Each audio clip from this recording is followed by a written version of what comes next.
guess let me start over here. I'd like to welcome Dr. June Schmieder, Nice to see who you. is joining us from Pepperdine University in California. And Dr. June has a PhD from Stanford, and she's a faculty member at also Pepperdine University. So welcome, Dr. June. Thank you. And Dr. Chris Najera is also a faculty member from California State University in Long Beach. And thanks so much. And Dr. Chris has a PhD also from Pepperdine University. And also our colleague, Dr. Nasser. He's a professor, assistant professor in marketing. And I know from my students that he teaches a really very cool digital marketing class. So I look forward to hearing from you. And he has a PhD from Rutgers University. So my name is Mustafa, Ahmed. I'm looking forward to learning from this very esteemed panel on a topic that's very important for KSA, for KFUPM, for the whole country and the region as we embark towards this super interesting time. May Allah subhanahu wa ta'ala protect all of us during these very stressful times, and a lot of our team members, our dear Dean, Dr. Schmieder, is not able to join us tonight because of this pandemic, so we hope he has a swift recovery. Nasser is also with the Business Engagement Office, cannot join us again, so wish them all the best. So please keep your masks on. It's just, for everyone's sake, I think it's a better idea to keep it on, and wish everyone the very best. So when this topic came up of digital entrepreneurship and the challenges that it has, especially for KSA, as we are embarked on this very interesting journey towards the vision of 2030. And really, as we speak about in our classes, the 2030 vision it's not really a milestone, it's just a direction, a very exciting direction for the country that's embarked on. And it does bring up its challenges. It has a lot of opportunities that we discuss in our classes. And so we'd love to hear from our colleagues and our guests with the American lens on, as they're coming from one of the very innovative areas of the world, which is California, North California, Silicon Valley. So I'd love to hear from Dr. June and Dr. Chris and of course Dr. Nasser in terms of where they see opportunities for our students, for KSA, for KBS, in terms of opportunities, what challenges that may be arising, and how we can address these issues. So maybe we'll start from Dr. June. Sure. So first of all, please, thank you so much for taking the time and joining us. And we wish you a very pleasant stay, very blessed stay, and a safe stay. So Thank you. Thanks so much. Dr. June, if you'd like to just introduce yourself, I think you'll do it way better Sure. than I can. Oh, no, that's okay. Please do, all and right. we'll get started. Thank you. Well, thank you. Really great to see you all. And I just want to say I'm very honored to be invited here today. And there's a lot of efforts by a lot of people here, including Dr. Ahmed and the other people that are here today. Thank you so much. And also I want to talk a little bit about my colleagues, Dr. Chris Najera, Dr. Nasser. I'm very honored to be with them today, so thank you. I wanted to mention a little bit about the PhD. In some places, people say degrees don't make a difference. Well, I do think they do make a difference, to be honest with you. And I know in some countries, even in the US, they're talking about the degree and how important it is. Well, I think the PhD is very important because look at Ahmed, for example. Look at Ahmed, how he is now a doctor. Thank you very much for that. I was his chair, and it was really fun. Well, most of it was. No, you did. But no, you did very well. And he's, of course, a very successful entrepreneur. The PhD was started about 6 years ago at Pepperdine University. And when I designed it, it was the first PhD for the whole university. And I had help, of course, from our dean, Helen Williams, and our associate dean, Dr. Farzeen Majidi. And we brought it through the university. But you know something? Do you think everybody wanted that PhD? No, there wasn't. So change is hard, I think, sometimes. So it was brought through, we have it now, and all of you are invited to come by Pepperdine University anytime you want. So they may not know it now, but I think it'd be very well received. The second thing is, I think it's important to have a global mindset. And it doesn't matter whether you're from California or from whatever part of the world. We have a global mindset inventory I've developed that's on the web right now on SurveyMonkey that you could take and find out where you are. You can even give another name. You know, we don't care about that. So the top score there is 250. And I think if you have a global mindset like my colleagues do and like many people in the PhD, I think you can do a lot. But just, I think you have to widen your way of thinking. And I think you have to span boundaries. That's important. And it's important to my colleagues also at Pepperdine. And then the third thing is, the word is connection. The research I do now is university, business, and also government connection between the three. And so I'm doing research on that now, and so that's really exciting to me to do that, and I think connection is the most important thing. Okay, well, I think that's about all I'd like to talk about now. I know we're going to have questions and answers later, so thank you. Let me turn this over to my colleague. Thank you. Thanks so much. Mm-hmm. Chris, would you like to go next? And just give us an intro. Thank you. Sure. Thanks so much. So I'm probably not going to stand up if that's okay with you guys. Yeah, also very honored and happy to be here. Thank you to everyone that made that possible.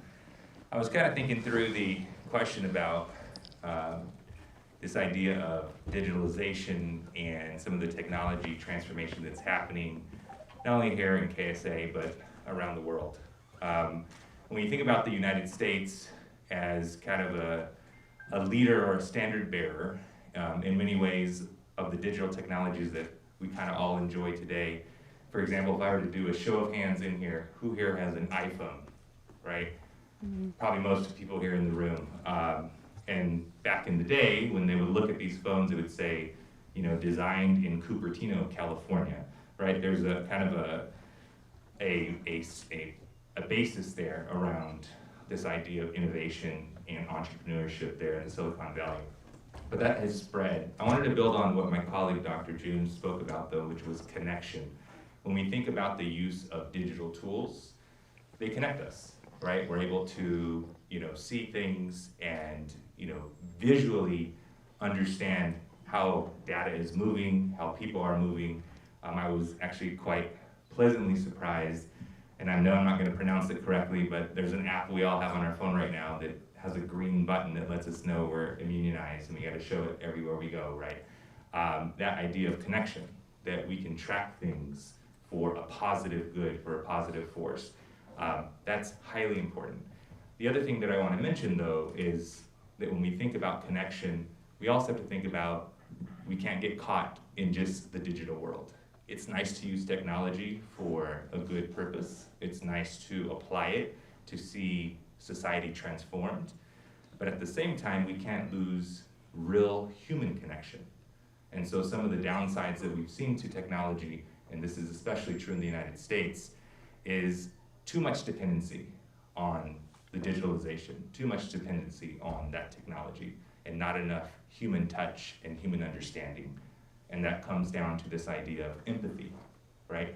Can we think and feel as human beings together without having to rely on our phone? The quintessential thing that happens sometimes when you kind of see this idea of connection, and you'll see this sometimes with young people in the United States, is they'll go on a date or they'll be out with their family and they're on their phone the whole time, but they're not connecting, right? So the thing that was meant to connect is now starting to divide. So you have to use the tools wisely, and you have to apply them in a positive way, always knowing that there might be a downside. I'll turn it back over to Dr. Nasser. Thank you very much. Nasser, if you'd like to, thanks so much. Okay. Thank you so much, Mustafa, and thank you to my esteemed colleague here. Maybe I'm not as interesting as them because, I am an insider, so I hope I'll add something to the table.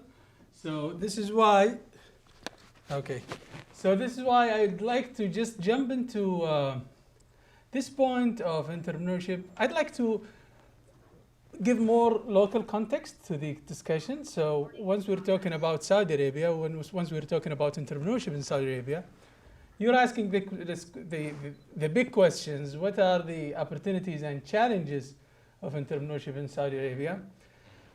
I think many challenges has been basically, let's say, get eased with the policymakers' attention to basically get people toward more entrepreneurial activities. So now, for example, if we're talking about one of the major challenges back in 2015, 2010 was funding, okay? Today, even if you want to have, let's say, a virtual baqala or supermarket or whatever was the idea, you'll find people to fund you. Funding is basically is on the table today. It's not a big issue in Saudi. So that was a major challenge back in 2015, 2010. Today, however, we have more challenges related to talent, for example. So people are reluctant. They have ideas, they have business minds. We don't have programmers. We don't have people who are like, we have them basically, but we're saying we have some challenges finding enough resources of these talented and trained individuals. We need more of this. So this is why now we have many centers in the government, built by the government, hackathons, trying to build the know-how and development and programming, in coding. Even in our own university, we started to embed coding and embed these enablers programs into our basically curricula. So that was a major challenge that I see people are now basically looking at from policy making perspective. But from entrepreneurs, let's say, as entrepreneurs, if that is another question that is posed by the moderator, what are the things that we want basically, what are the opportunities here to entrepreneurs who are looking to start up their businesses in Saudi? For example, if we look at last GEM report 2020 was saying that 90% of people in Saudi, they think there are many opportunities in the market and there are basically potential for new businesses. Most of the people, they believe that, especially in the technological sectors. However, where should we tap? If we look to the funding, we have more than 50% of the current startups, they're focused on retail and F&B, food and beverages, and also their delivery apps. So this is kind of more over-tapped markets. We want to look at under-tapped markets. Why not healthcare? Even you may, if you're watching the news, you may see even the minister, the prior minister of healthcare, he was saying, we don't have much people creating ventures in the healthcare industry. Why is that? We're looking for local content. We don't have that. There are more pioneering sectors like, Web3, blockchain applications. All of these areas, there are many untapped markets. We would like our esteemed entrepreneurs to look at these markets as potential opportunities. So I wouldn't take much time. I have already talked so much. So I'll leave it to you, Mustafa. Thank you, Dr. Nasser. I think you added a lot more than we think that you were going to add. So thanks so much. There's one thing we're talking about digital entrepreneurship. There's one thing I'd like to add, since you mentioned, that regarding the timing especially. I remember, I'll not mention names because a few of them may be in the room, but not to embarrass them. But I remember early 2000s, I had a gentleman who's a former student of mine, whose father is in this room. Again, I'll not mention names just to make sure everybody's comfortable. And mashallah, tabarakallah, one of the smartest entrepreneurs I've known, who back in 2003 basically had an idea for many e-commerce companies that are there today, starting with Souk. So started way, way early, way ahead of his time. I remember he visited a number of potential VCs at that time, who now have VC firms. So we visited them back in 2003, 2004, and they did not know what to do. So there are people, especially from KBS, that have graduated way ahead of their time, and mashallah, tabarakallah, they're doing really, really well. So I just thought it'd be worth mentioning. Thanks so much. Digital, and I agree with you, there's a lot of areas that, one can tap into, and this is why, especially like, I think Dr. Sami is also here, and Ihab is also here, and, and I think other colleagues, if I missed you, sorry about that. Dr. Sami, for example, he coordinates a really, really very interesting Business 200 entrepreneurship course. Fantastic coordinator, plus we see there's a lot of interest in this area now. And one of the things that, we had a digital entrepreneurship project last year. We definitely will venture out into other lines of entrepreneurship because, alhamdulillah, there's a lot of opportunity in pretty much any industry. And if the pandemic has taught us anything, if there's anything positive in that, is that digital is on the forefront of everybody's agenda. And here in Saudi Arabia, there's a lot of opportunities in the digital space. So there's, alhamdulillah, a lot of opportunities there. So that's just very, very interesting, and I think our best days are definitely ahead of us in terms of that. Definitely. Dr. June or Chris, by the way, this is just designed for anybody who'd like to take a question. When you're seeing, since you have, you've been in the California area, very innovative part of the world, no doubt about that. Where do you see, especially again, since you have the American lens on, where do you see the direction that entrepreneurship is taking in Saudi Arabia? Yes, as Dr. Nasser said, a lot of retail, a lot of the, the apps are there, but where? With the places you've Yes, talked, okay. Exactly. Where do you see I'll those do that, and then do you want to go ahead after me? Sure. Sure, okay, and then you want, okay. All right. Anyone here been to California? Oh, great, okay. You might tell me where you think some of the areas are. Would anyone like to shout out where you think they are? Okay. Where? We just mentioned places. Yeah, if you've heard of a place that's getting kind of a lot of press. Silicon Valley. Silicon Valley, beautiful. I was living in Silicon Valley, several years ago, and to be honest with you, I didn't know what was going around me because I used to know people. I used to work in a silicon factory, with what they look like, the silicon factory. We used to burn them in an oven. I had no idea what that would become. So I was living in San Jose, and I got to know several people up there. And of course, all of you have read probably the biography of Steve Jobs, and a lot of you have read all those biographies. And the thing is, it was happening around me, and I thought, well, it's hard to say what's going around you when it's happening, so it was very exciting. The second thing is, I would say places that are coming up are Silicon Beach now, they call Los Angeles. They're taking the word silicon and moving it into Los Angeles. The last data I've seen says that there are people leaving from Silicon Valley, somewhat, So I think I would say that it's a lot of change going on. And that's why when we did the PhD, we decided to make it, global. Because I think everything is global, even though you may have separate areas that you think are coming up. So I would say Silicon Beach in Los Angeles and a few other places. So my colleague Chris, would you like to? Oh, you got it. Sure, so I want to add some context kind of on the direction in which digitalization and transformation can occur. You guys mentioned that you have a lot of the space around food and beverage, delivery, and that sort of thing that might be getting more crowded. Apps are being developed there. In the United States, where we see things going is really a lot of the major kind of day-to-day service markets have already been disrupted. So everyone's here familiar with Airbnb, you're familiar with Uber and Lyft, you're familiar with Twitter. You're familiar with apps that, for example, might be called DoorDash or Uber Eats. Those types of things are all very familiar apps, Yelp as well. But where we actually see things going now is a movement afoot to change the use cases for these applications, the digitalization, into more AI-driven models.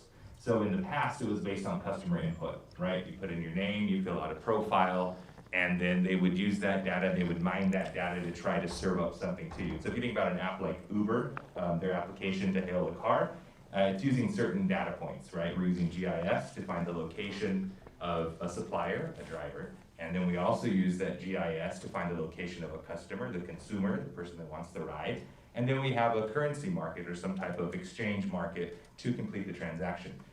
Pretty simple. What's transformed beyond that though is, can we move to a place where the application uses AI, mines certain data points, a bunch of data points that they've amassed, big data as we call it, and provide a curated experience for the customer so that they're not doing a lot of input, okay? So if you move away from sort of like this UX-driven model and you have more of a curated model so the app knows exactly what you want to do, probably you guys are familiar with the app Spotify? Okay. There was a previous app to that. It was called Pandora, okay? It's two different companies. But Pandora was they used customer input to serve up certain music, right? I like rock and roll, or I like jazz, or I like blues, and then it would give you a listing. Spotify actually curates all the different streaming that you're doing to serve up channels automatically on the fly. You no longer have to put inputs and say, I really like this artist. It knows that because it literally has billions of points of data that it can pull from to go, this is the right approach. So that movement into a curated experience is really where this next wave of digital transformation is going. And in some ways it can be a little scary in the sense that, and you may have experienced this before, where all of a sudden your device or these applications are making decisions on your behalf that you're like, wow, how did you know that? How did you know I was gonna do that? Where was I gonna go? And so that piece of it I think is highly important. The last piece that I'll add though in terms of digital transformation, a lot of the spaces that we talked about have been disrupted already. Where we're starting to see additional movement is in bioinformatics. So we're looking at certain types of medical data, health data that's being mined to serve up, like for example, nudges to give you healthier choices. Like a nudge, maybe I shouldn't eat this, I should eat that, or maybe I should exercise more, or here's what the outcome of this particular activity that I did. That piece there in healthcare is another place that is huge right now. And a lot of insurance companies are investing in these bioinformatic applications because of course they want to reduce their risk, their exposure to expense, right? If I can prevent you from having cancer, much better proposition than having to pay an insurance policy to support the care for your cancer, right? So they're using these data points to do that. So there's that piece there I think is still got a lot of development to go, but it's a place that's very exciting right now. Yes, definitely. Dr. Nasser, if you'd like to. Yeah. So I could press the button. Okay. I don't think I have to add much on Sure. California case exactly, but globally we're seeing more trend of what is so-called, what I like to call it actually convenience economy. So people today, they are inclined to use whatever makes their lives easier. So basically there are more employment of high technologies like AI, for example, to basically makes whatever can be basically eased in terms of the consumer experience. I'd like to have less steps when I sign up to, for example, sign up for any kind of service. There are some apps that will tailor my experience basically based on the information that they have on me. Even we have seen this after the pandemic. If you look at what happened during the pandemic, the spikes that happened through, for example, the online groceries, the delivery apps for the food, everybody was thinking that this is something that temporary because of the lockdown. However, what we have seen, the consequent years had showed us that people, when they find something that eased their life, they will keep using it. So there were more stickiness than we were expecting. So whatever makes people's life more convenient, there are many opportunities there, especially in Saudis. And in Saudi Arabia, we see many of the applications that can, not apps, but I mean applications of technologies that can basically ease people's life. That would be thing. Blockchain and decentralization, people now have high concerns about privacy, about, the control of the big players in the market like Facebook, like, Amazon and Google and others. So there are more basically attention toward having our data decentralized. We want to gain more power over our privacy, etc. So these are some trends, but yeah, I couldn't add more than what my colleagues have said. Thank you, Dr. Nasser. One question regarding education and entrepreneurship. What's up? Okay. If I may say something, first of all, welcome aboard, and we're really happy to have you with us here. I just want to take you back to the question of funding for entrepreneurs. Back in 2004, I had my sabbatical leave in Malaysia, and I was struck by the array of funding programs the Malaysian government is doing for their entrepreneurs. Over 100 maybe different type of programs. Imagine, over 100 different type of programs. That's back in 2004. And you know how struggling we were in Saudi at that time, you know, when it comes to funding. Now Dr. Nasser gracefully is telling us that funding is not becoming an issue anymore, alhamdulillah, in Saudi Arabia. I just want to see our honored guest tonight, how things are when it comes to entrepreneur in California. And I know how important California is as a state to the economy of United States. I mean, it's a huge economy in California, and it's a big economy, and I'm sure they are contributing a lot to the GDP. The question is, what type of programs the California state is doing to their own entrepreneurs, Right. and if you can enlighten us on that, because this could help us to do something maybe similar in Saudi. Thank you. Well, I could talk about the funding for the university system, and let's say it's not enough, I would say. That'd be one thing I would say. My colleagues at Pepperdine, for example, might apply for a national a grant, and they might get it through the government. So that is where you get the large funding, I would say. The second area would be if you're in these entrepreneur groups, especially as Dr. Grotley was saying to me today, like an entrepreneur group, to me, it's the group that helps the funding. So they can, hear your pitch, for example, and give you funding and go from there. So a lot of it's pitch-based there. So those two opportunities, I think, are important. But I would say, to me, there's not enough focus on entrepreneurship. Many universities are still fairly conservative. They're trying to get back to work. They're trying to go from remote back to face-to-face, to be honest with you. Because they know that, for example, there's been some trend where some universities who have gone totally remote have gone out of business, okay? So, that's my experience in California.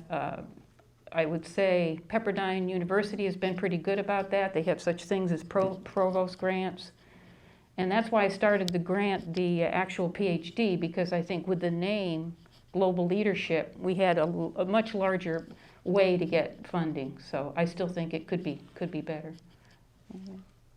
Those are all good points. Thanks, Dr. June. The model that I've seen work fairly well, at least from my experience in California. So in the UC system, and each UC university has kind of their own model for this. But at UC Irvine specifically, they do have basically a center for innovation. And in that innovation center, they have basically an incubator. And so students have the ability to use the resources. It's a really interesting lab that they've set up. But in this lab structure, you can find VCs, PE, you can find IP lawyers, you can find traditional banks, you can find engineers, and they even have like labs where you can do experimentation. I don't know if you guys are familiar with the company Edwards Life Sciences, but they have a $50 million lab in this innovation center where students can come and do bio experiments, that sort of thing, all for free. The university funds that piece of it. But the university also has an endowment that supports that. And these are billionaires that have put money into this because they see the value of the concept here, which I'm going to point out. It's the public-private partnership. So when you bring in private money into public institutions, that really helps to keep things moving. The universities obviously can't do it on your own unless you're Harvard and you have a $32 billion endowment, then of course you can fund whatever you want to fund. State universities don't have that luxury, but when you bring in private partnerships into that, then entrepreneurs do have a chance. The other thing I would say, just from a broad perspective, California as a leader in innovation, as a large economy, some say the 5th largest economy in the world if it was its own standalone, it's sort of losing its luster, and this partially has to do with some of the political discourse that you may see in the news around the US. You guys may know that a lot of Silicon Valley companies have moved out of California to Texas. Why? Because Texas is more free in terms of less taxes, and so there's more of a center for growing business outside of California now. So it's become very onerous to do business in California. So most recently you heard Elon Musk decided, I'm gonna move Tesla out of California, we're gonna set up shop in Austin, Texas. And so that's unfortunate. California has so much to offer, so many resources, and because of the political structure, it's making it more difficult for entrepreneurs to be successful and start businesses there.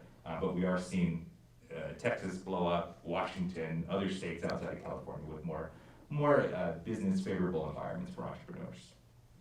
Can I ask one more question? Sure you can. To what extent universities in California would encourage or push their own faculty to participate in so-called startup businesses? Does it really discount in the overall annual evaluation for the faculty at the end of the year, because we have to do this annual evaluation? I know we have to do teaching, we have to do research, we have to do community service, but does startup counts when it comes to the overall evaluation of the faculty on annual basis? Is this Yeah. something count? Yeah, I would say one of the things we did with the PhD, for example, is to put an entrepreneurship class inside. So actually, you are evaluated on how you have your students actually put a plan together and present it. So I would say that's one thing. The other thing we have is a very basis for finance, law, so they have the basics. The other thing is, I think it's very important not only to have entrepreneurship and startups and that type of thing, but to think of the conceptual umbrella which we're operating under. And that to me is really, it's human resources, it's technical and conceptual. And I'm going to get a little academic here, excuse me, but that's what Katz said many years ago, and I think it's still true. You have to have the heart in it, and that's what Einstein said, many others, to go forward. And I think that's why we have an entrepreneurship program also, and I think that's going to gain a lot of traction. You're looking at the beginning, so hopefully that will gain. Chris, or Yeah, Dr. Nasser? there definitely is a mechanism for that. At UC Irvine specifically, that incubation center I'm referring to is called the Cove. And so one of the reasons it got started was so that basically faculty could take their intellectual property they developed on behalf of the university and commercialize it. So the university wanted to give them a seat at the table, if you will, to build a business outside of that. As to whether they want faculty running off and starting businesses on the side, I think that there's kind of a fine line. One of the lessons learned, you guys may be familiar with obviously Uber, we talked about that, and when Uber and Anthony Lewandowski came over from Google's program for self-driving, he started to partner with Carnegie Mellon University, and unfortunately one of the outcomes of that partnership was they poached all the faculty from their AI driving, and so the university had no more faculty in that discipline. So they all went to the private sector. So this is one of the downsides. Like, you want your faculty to be focused on research, but at the same time helping to build innovation, but maybe not too far down the line. Yeah, that's right. Yeah. Interesting take, definitely. Since we're talking about academics and entrepreneurship, something that gets talked about, especially in the press, right? And maybe we could touch upon that subject. Can entrepreneurship be taught? A lot of people in the industry say, well, you either have it or you can't really teach something like this. Could we just address this issue, maybe? I don't know the answer. Just like to hear from you. Anybody? Anybody? Or Yeah, okay, you'd like okay. No, yeah, sure. I'll just say a short thing. I'm not sure it can be taught. I think you have to be an entrepreneurial spirit, and have the feeling that you want to start up something. And I'll give you an example. Many years ago, people said, well, we needed maybe a new company, and this is going to sound strange, in Belize, which would tie in and set up a tech center.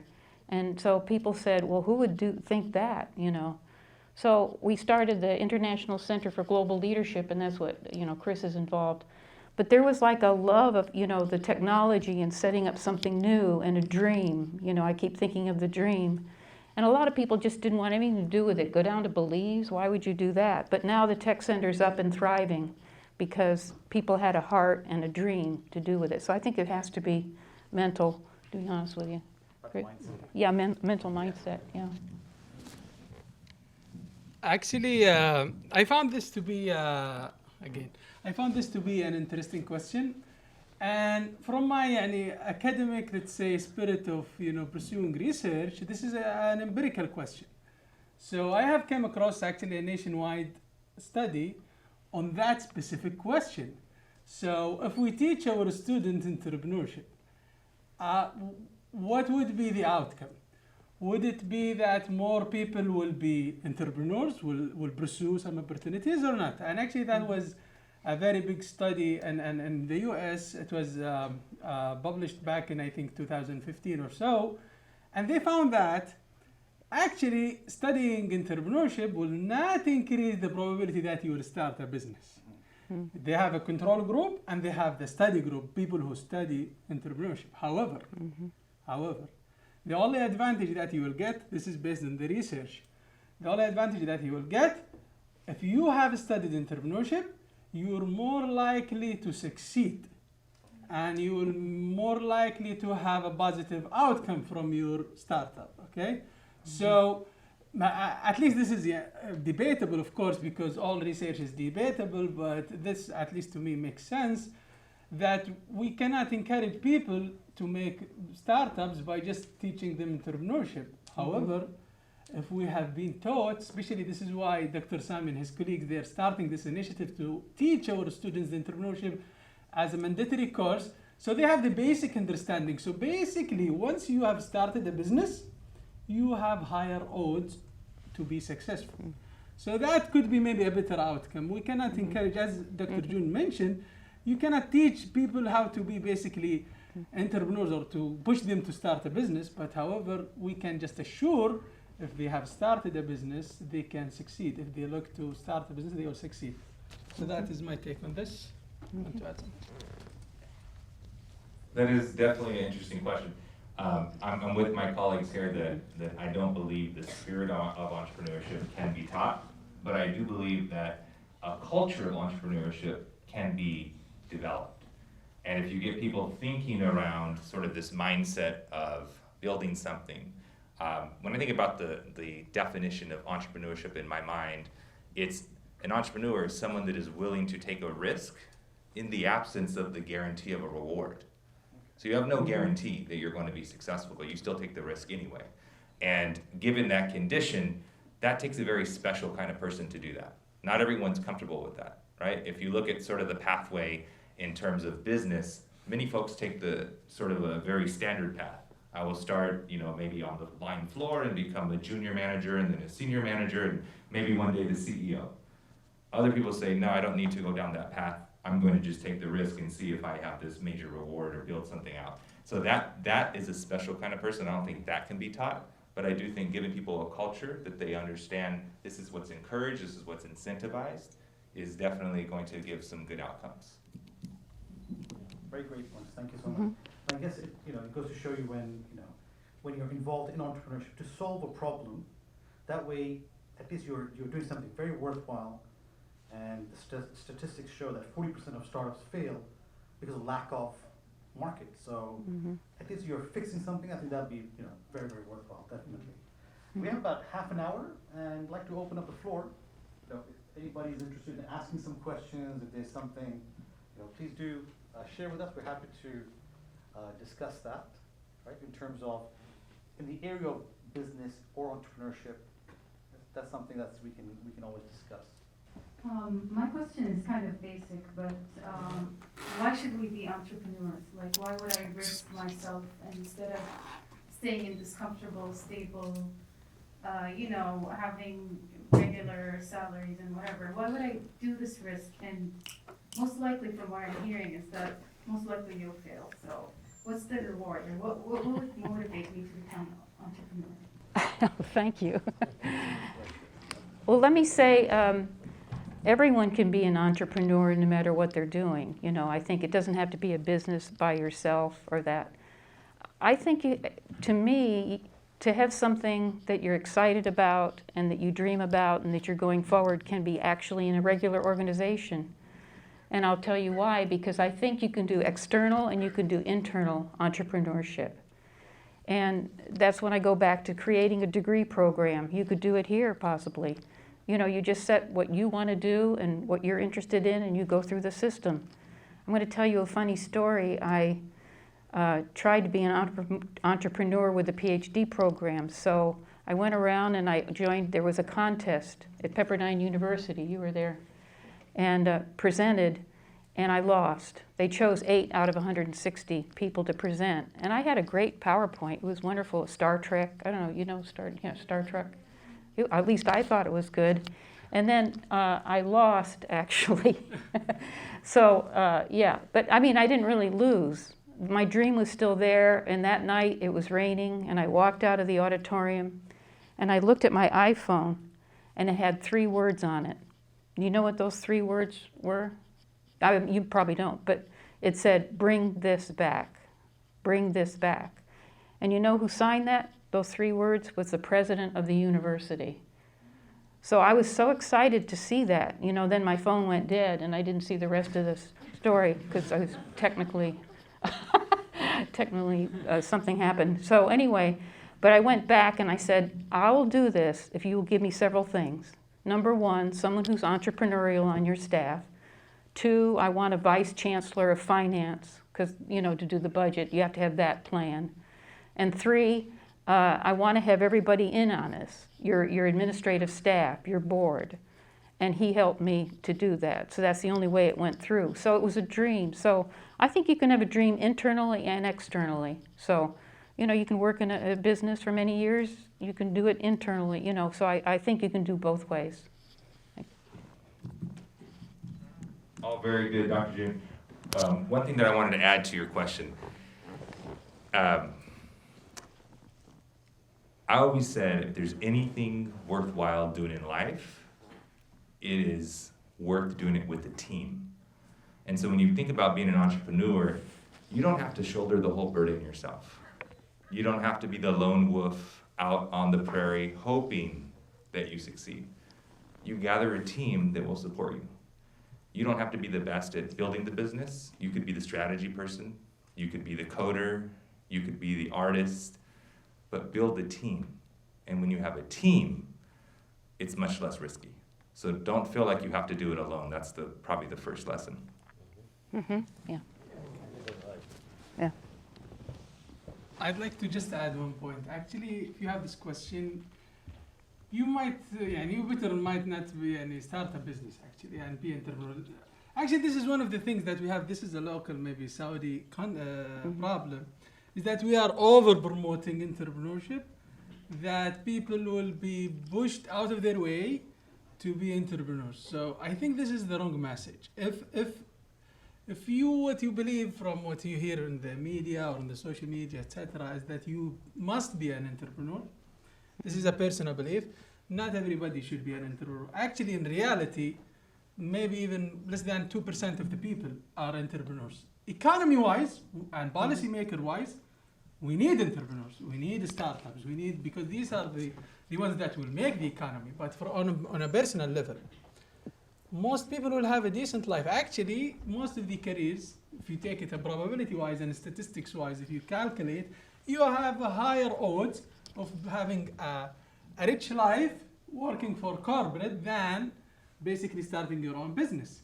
So we're not discouraging actual entrepreneurship, but we're saying you have to be vigilant and aware of the risk that you are up to.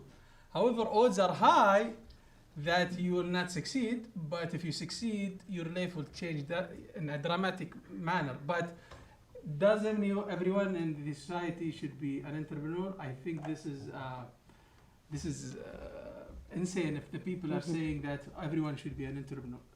It shouldn't be this way. I'm a graduate of this university, so I'm proud to be back. I want to comment on your question. I don't think, my opinion, this is my opinion, I don't think entrepreneurship is business. So when you think of being an entrepreneur, you're not thinking of owning a business. I don't think that's being an entrepreneur. Entrepreneur is believing in something, believing in a mission, believing in a vision that you're giving back to the society, and then focusing on that and making a business out of that. So if you said, why would I be an entrepreneur? It's because you have a passion for something and you're building that passion into the common good. If you think of all the entrepreneurs, Uber, for example, he solved a situation where people can, you can fund source people to drive you around, extra income for them.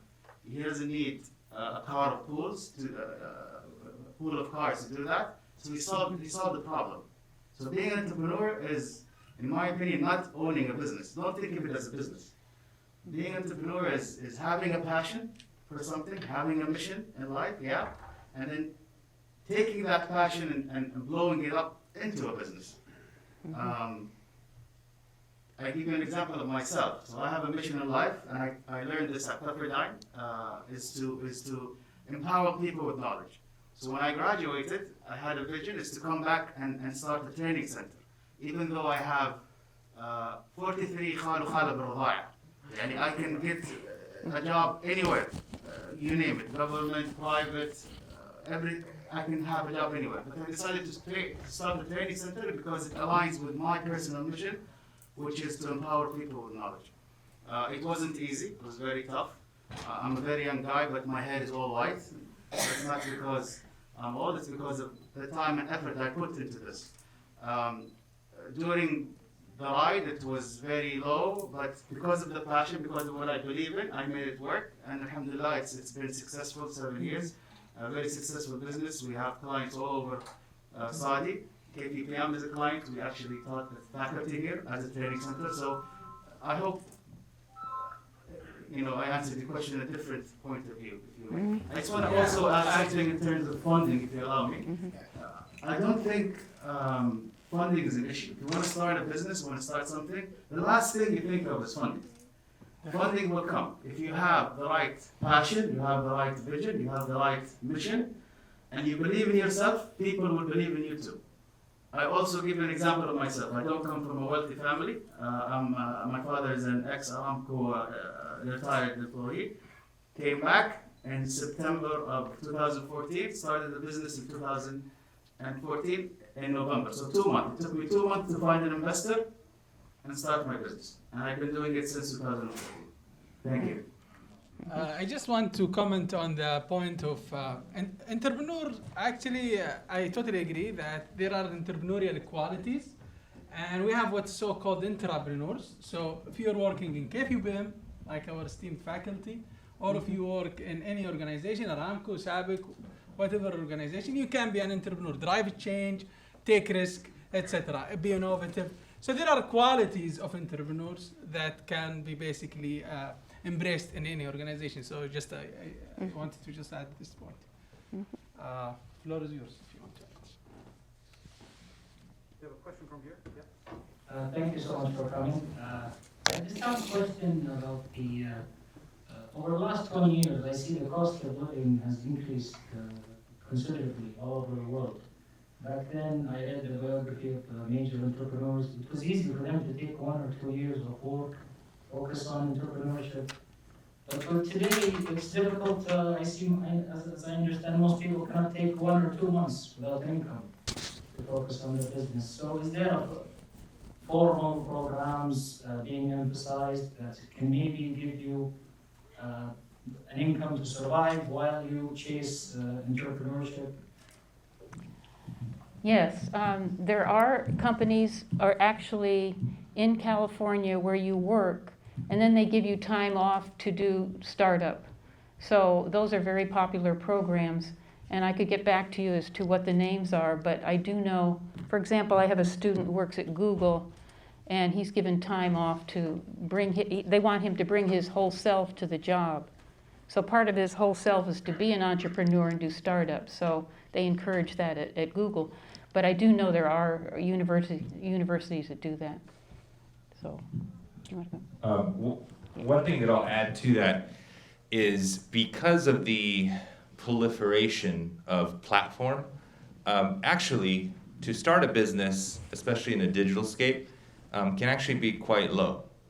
If you think about it, maybe 20 years ago, if you wanted to do software development, you had to purchase all the infrastructure, you had to hire everyone to come sit in an office somewhere, you had to have maybe dedicated fiber into that office to do communication. Today, you can very easily just go to AWS, Microsoft Azure, Rackspace, any platform as a service, and essentially apply and pay very small amounts to do compute. And then anything as a service is, and that's kind of a term, as a service. You can do AI as a service, you can do energy as a service, you can do all different types of things that are kind of poised as a utility, which makes it much more cost effective. So a startup today in the digital space, maybe you need $1,000, if I'm talking US dollars, to do something. Whereas in the past, that may have been multiplied by 1,000 just to even get started from the gate. So I think you have a lot more opportunity to be flexible. But that also creates a different thing, which is higher competitive forces. You have more pressure because anyone can do it now. So now you have to figure out how you're going to be unique and stand out. But that was a great question. It is very expensive, and California is not a place that you want to live unless you have money because it's very, very costly. Cost of living is very high.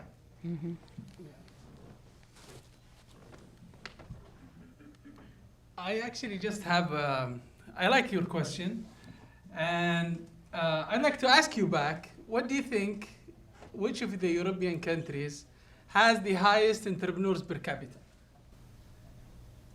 Anyone from the audience knows? Sweden? Yes. Sweden? Sweden? Spotify you mentioned? It's from Sweden. Why? Back to your questions. The social programs. It is one of the highest on earth in terms of the social support. So you're not worried about your education, basically your health care. Everything is taken care of. They even will give you a stipend if you're fired, if you don't have a job. So the government has mitigated the risk of doing business. This is not happening maybe in California. We have now more social programs to basically, because if you'd reduce the risk of, I know it's 95% I'll fail. So would I take this odd if I know if I fail I will be in the street? No, I will not. But if I know I will be supported by the government, there are some social programs that will support me if I fail. So the risk is mitigated. It's low risk. So I will have this chance. I will, embrace entrepreneurship. That's a good point. Is that causality relationship has been documented? I mean, you said it has the highest number of entrepreneurs. Yeah. Sweden. Is that because of the social program the Swedish government is this? I mean, that Yeah. causality relationship. Yeah, that is a very good question. Actually, we cannot have it as a causal relationship unless we empirically justify it. But there are many indicators. For example, I'll give you just one indicator. One of the indicators they will calculate the Gini index in terms of the pay quality. So, for example, Sweden has one of the lowest Gini index, meaning the income quality is very basically high. So people are having the same income. However, when it comes to wealth, it is one of the highest nation in the disparity between the wealthiest and the less wealthiest. You know what I mean? So this is another indication that, there is a chance to be wealthy. However, income, there is more justice, there are more social programs. So these are kind of insights that are proposed by people who are looking at the case of Sweden. Why? But there could be maybe other justifications, of course. But that is one of the things that has been debated for a while. A question here. Thank you for your time and for your effort coming here. I have another general question. I know we are here to talk about tech entrepreneurship, but I have a general question. Back in the 50s and 40s, at the beginning of the Industrial Revolution, there weren't many government and private programs about entrepreneurship, even college programs that discussing entrepreneurship and encouraging people. However, now we are at the beginning of the fourth industrial revolution, and yet we see a lot of promotion of entrepreneurship. Why it's different? Why it's any different from back in the 40s and 50s? People just did entrepreneurship by themselves. You wanna take that one? That's a great question. So let me just make sure I understand what you're asking. You're saying decades ago, folks were just intrinsically motivated to be entrepreneurs, but now there's a lot of promotion for folks to be entrepreneurs. So why? Why is this big promotion for governments or universities to promote entrepreneurship? My take on that is it has to do, at least in the United States, it had to do with sort of where the country was at that time. You know, if we're talking about the 40s specifically and into the 50s, we're ending World War II, and all of a sudden you have this population of armed forces coming back to the United States, and then we have what we know as the baby boomer generation. So that was a big growth of families, and you needed support. At the same time, the government implemented something called the GI Bill, which allowed basically these armed services individuals to go to college for a stipend or for free, or to get a loan, right? So there were some pieces there that went into it. So there were structural things that kind of played a role into why we saw that happen in the US at that time. Today, the focus on entrepreneurship, I think, really more is around kind of where the economy has gone. We moved into a full knowledge type economy, a service economy, and so there's promotion around continuing to keep people innovating because, of course, the US wants to keep itself on the stage, the world stage, so to speak. So I think those are just two historical differences. But back in the 40s at that time, you know, there really was, that was the support system you had. You came back from war and you needed to find a job, so you built something. You built a company and that was your job. Yeah. I'm going to add to Chris's excellent answer. We're colleagues. We work together at Pepperdine. And one thing that's going to be surprising in my answer, Mustafa, is I do think the film industry and media has played a role in glorifying the entrepreneur. And let me give you some specific examples. Facebook. Look at the prize-winning movie that went out there and is just known everywhere. Facebook, you know, and now it's called what, Metaverse? Is it Metaverse? Yeah. Metaverse. Okay, number two, look at Steve Jobs' movie. That's a biopic. It's on our TV, it's on Netflix, it's everywhere. Look at Isaacson writing a book on innovators, one of the best books. I read, you know, I'd recommend that one. Look at the Triple Helix, where they're talking about an entrepreneur that uses, you know, this mystique of the university, which I think is important, the government, and industry. So I think that the media, the film industry has also played a role, and I think that's very important in the rise of the entrepreneur mystique. Yeah. Thank you very much. Sure. I think we have time for one more question. The class is starting at 6:45. So, okay, I have a question regarding funding. Sometimes businesses require additional investment that an employee cannot afford. For example, in the fintech or payment, the government require a minimum required capital, 1 million, 2 million. So does it work if someone pitch investors with an idea with a clear market research and business strategy, or you have to show customer traction and record of sales? Does it work? You need to finance or fund ideas, or You want you you have to make sales? It depends. Actually, this would be my answer. However, today having a minimum viable product, MVP, is essential. So you can tell me a good story. You can say, I have this marketing strategy, I have this great concept. However, unless I don't need maybe your the traction, okay? Maybe I'll not be asking you to generate some revenue, especially with the fact that in some sectors like the fintech, where you need high investment, actually capital, so you'll not be able to build the infrastructure and get traction unless you have already fund. But you need to have at least built, pivot or MBV. You have to have the right team with you. If you come to, for example, this is personal perception. If you come from business background and you don't have any sort of, technical partner, so you lack some kind of essential resources that will increase your chance to be successful. So you can think usually, capital is not as bold as you may think. Usually capital is associated with some risk assessment, and they want to have a higher chance, of getting success. But what I'm saying, we are in a historical, actually, I personally believe in Saudi Arabia, this time is a very prime time for people who have ideas, who have startups, because there are more, maybe you will quote me on this, but there are more money than basically potential startups today.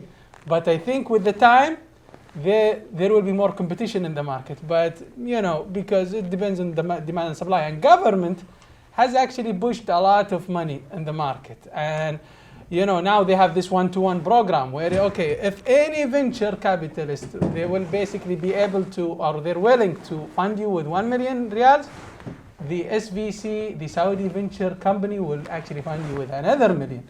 So they will mitigate the risk. There are many chances or big chances to get funded. So that would be a good time to start a business. Thank you very much. And on that very optimistic note, I think we should take to stop.